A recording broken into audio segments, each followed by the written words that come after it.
Welcome to Larp Academia, my friends, and today we're going to talk about how to play Belegarth Asterix. It's not going to be quite everything, but mostly it will. At least it'll cover almost all the basics except wounding and death, which will be a video that we'll be doing next week for you. Now, on how to play Belegarth, you're probably wondering the most important thing. And that, my friends, is what kind of weapons can I use? Now, the most common is a single blue. Usually there'd be a little blue strap around this, but it's pretty apparent what this kind of is. Single blue is a weapon that can only wound a person when slashing. That means you cannot poke and stab them, so if someone does this, with a single blue, it doesn't do anything, and in fact they shouldn't, because that kind of hurts a little bit. So, with a single blue you can only slash and, well, hit like this.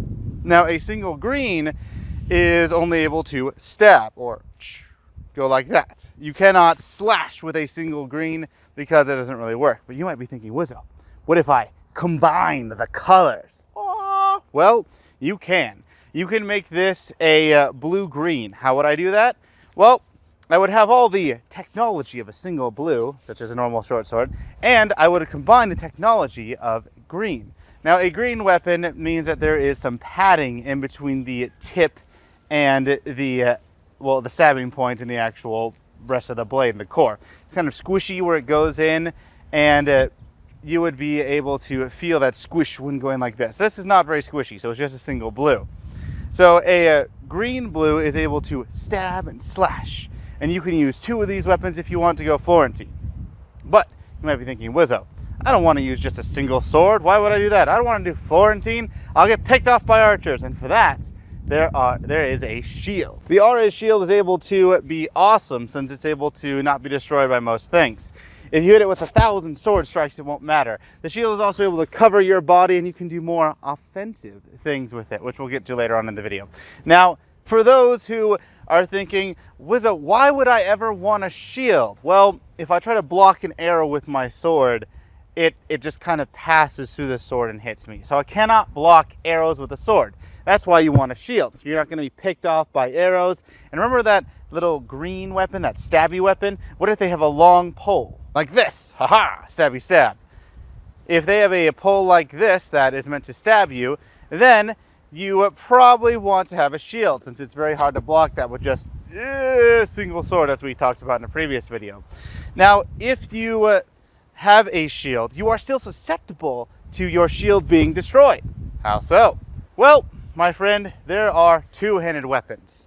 If you've probably caught on, I don't have any Belegarth weapons aside from my single short blues and my shield, but a two-handed weapon is where it would be bigger, heavier, and you would take it, you would hit the shield, and you would say red to something, or you would swing it with enough force in order to destroy that shield, which is what you're trying to do. You need to hit the shield twice like this, and then the shield is gone. The sufficient force needs to stagger the person back, but that's what two-handed weapons are there for. You see that there's a nice little cycle. There is spears, or there are shields that kind of protect people. There are two-handed weapons, which destroy those shields. And then there are bows slash poles in order to try and kill those people who are trying to destroy the shields, the two-handed weapons, since they're pretty vulnerable. So you get this nice little triangle of dichotomy. If you're worried about Florentine people, you're there for the sides to flank and try to be more mobile. But that is kind of the basics on all the weapon types. Melee weapon types, that is. Now, there are a few different range weapons.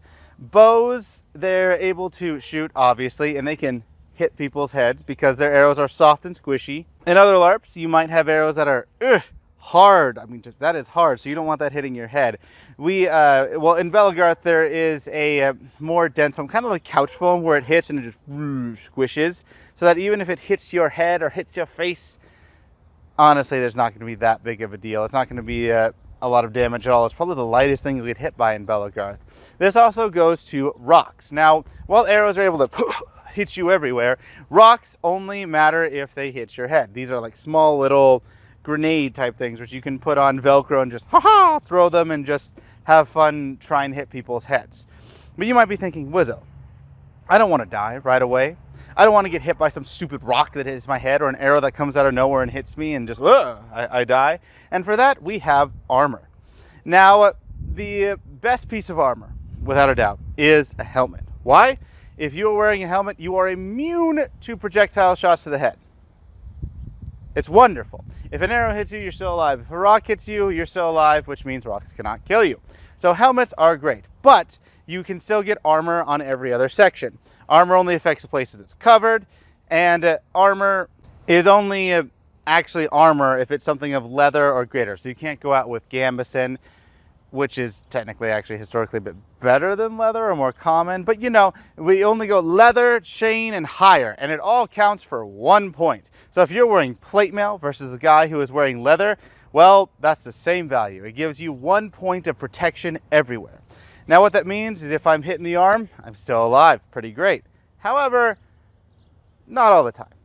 You remember how we talked about two-handed weapons being able to cleave through shields? Well, it also ignores armor. So if a two-handed weapon hits your arm and that person is actually wielding it with two hands and striking, then your arm is gone.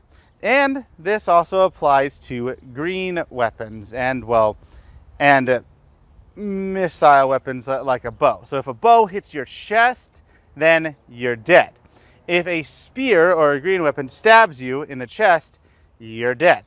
Which means that armor is good against blues or people who are not stabbing you as much. Now this may make armor seem like it's not as good, and that's a personal opinion that you're very fine to have if you want. But people do wear armor. It does slow you down, but it is the only way to give you that chance of taking an extra hit and keep going. But speaking of hits, you might be wondering, Wizzo, what constitutes a valid shot? Is this a valid shot? Waha! And no, none of these are valid shots.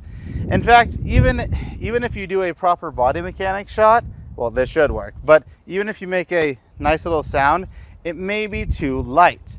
That's why there is a weight restriction to weapons that you're able to use in Belegarth, so that people don't just call light on everything, unless they know you're from a different Larp.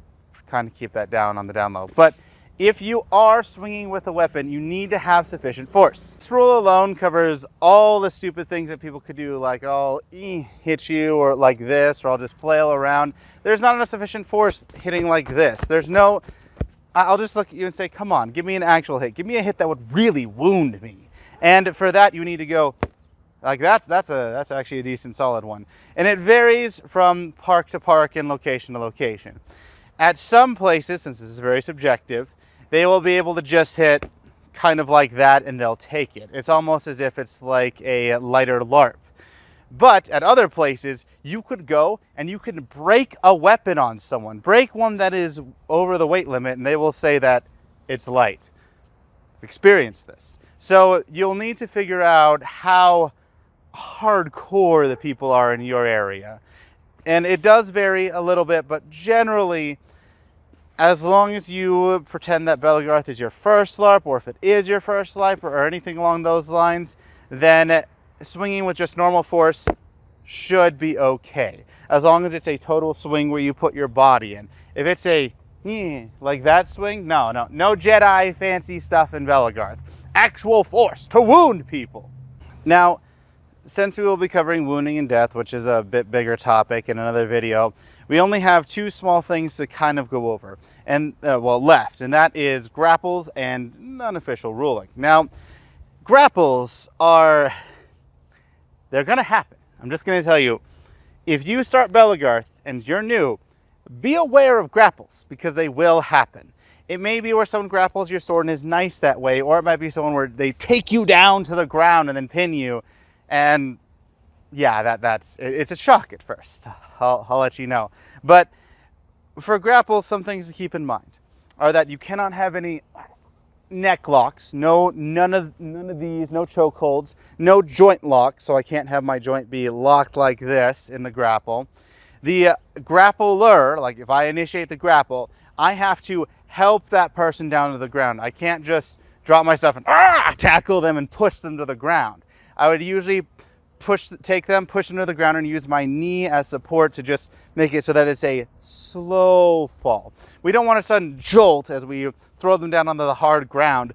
It's a slower fall. And never grapple bows. So if someone is wielding a bow, don't grapple them. Just don't. It'll break the bow. Bad things can happen. You can't grapple that. In addition, if you are wearing armor, you cannot grapple someone of a grade lower than you, or you cannot initiate the grapple. So, for example, if I am wearing plate, I cannot grapple someone who is wearing chain. If I am wearing chain, I cannot grapple someone who is wearing leather. And if I am wearing leather, I cannot grapple someone who is not wearing anything. Why? Because those different grades have different weights to them. And also, if someone is grappling you, then they're taking on the risks of having to deal with those jagged areas and grappling in plate mail. And that's not the best. So grappling is usually done by unarmored people to unarmored people, which makes sense. But if you are wearing plate and someone else is wearing plate, you can technically grapple them. Armor is rare enough as it is, so it would be a sight to see for sure, but plate on plate can grapple. Now, for some of the physical things that you can do with shields, you can shield bash people. Yes! Now, how you shield bash someone is you get back a little bit, you charge, and you aim for center of mass. Don't aim for legs or head. Oh, why would you do that? Aim for center of mass.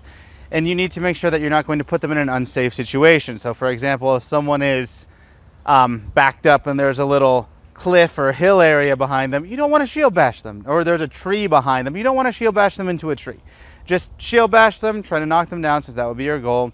And try to make sure it's in a safe situation. Now, where can you shield bash them? If I'm behind someone, I can't sneak up, charge from behind, and then knock them flat on their face. No, I need to charge from either the sides or from the front. Usually it's from the front, and they get panicked or they sidestep or whatever else. But you want to shield bash from the front or sides, never from the back, because that's not very good.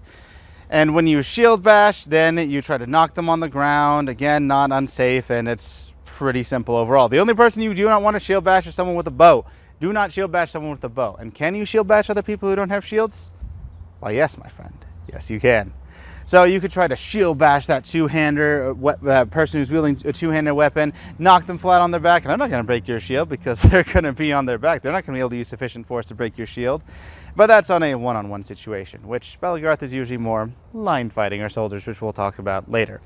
Something else you can do with your shield is you can shield check. You can check with the edges of it, or you can also try to manipulate an opponent's equipment. You can do just about anything you want with the shield, as long as you are not trying to hit someone in the face. Just don't hit someone in the face with it. Come on.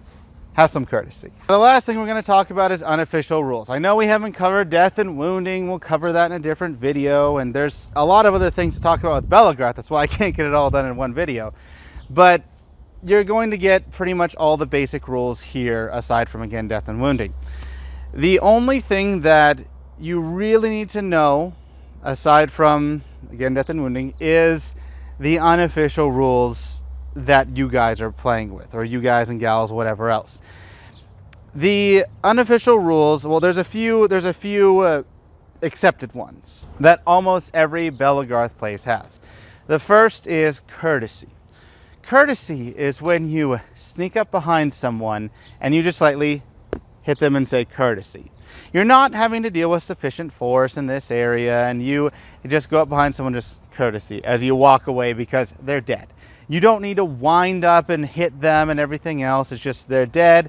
It's courtesy. It's a very nice thing that most places go by.